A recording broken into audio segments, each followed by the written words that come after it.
بسم اللہ الرحمن الرحیم۔ حضرت مولا علی شیر خدا نے فرمایا تھا، قرآن کبھی بھی پرانا نہیں ہوگا،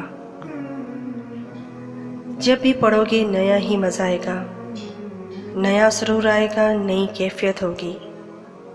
بڑے بڑے کٹر کافر بھی جب قرآن پاک کی تلاوت سنتے تو حیران رہ جاتے۔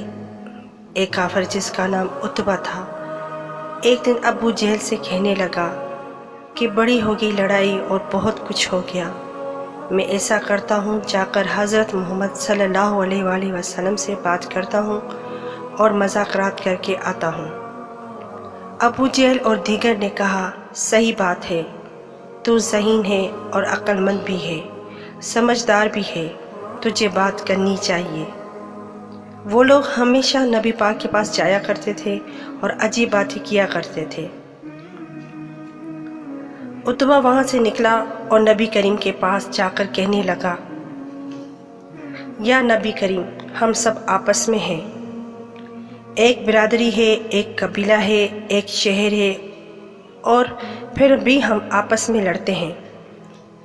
جو آپ کا کلمہ پڑھتے ہیں وہ الگ ہو گئے ہیں، اور جو ہمارے معاذ اللہ طریقے پہ ہیں وہ الگ ہو گئے ہیں۔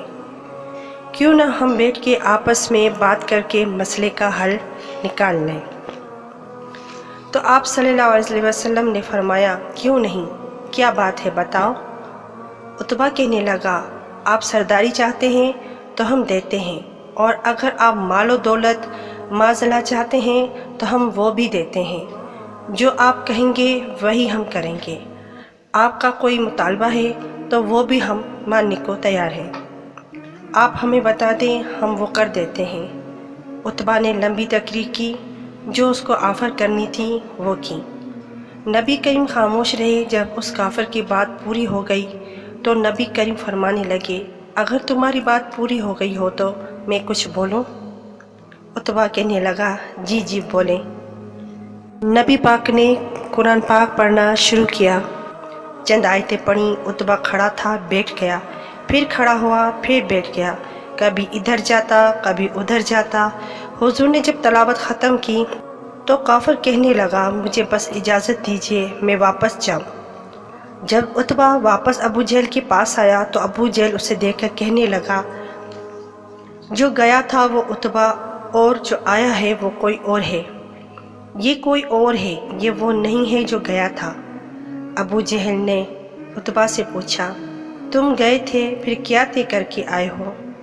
کہا، طے کیا کرنا ہے، میں نے شاعر دیکھے، کاہل بھی دیکھے، جادوگر اور دانا بھی دیکھے، میں نے زمانہ گھوما ہے، اور جو قرآن وہ پڑھتے ہیں کسی بندے کا کلام نہیں ہے، وہ رب کریم کا کلام ہے، وہ اللہ کا کلام ہے، سبحان اللہ۔ عتبہ ابو جہل سے کہنے لگا، تو نہیں کر سکتا مقابلہ اس سے، باز آ جاؤ، دور ہو جاؤ، یہ تمہارے بس کی بات نہیں ہے۔ تو دوستو، بے شک قرآن مجید اللہ کی کتاب ہے، جو ہمارے پیارے نبی کریم صلی اللہ علیہ وآلہ وسلم پہ نازل ہوئی۔ اللہ تعالی ہم سب کو قرآن پاک پڑھنے اور اس پر عمل کرنے کی توفیق عطا فرمائے، آمین ثم آمین۔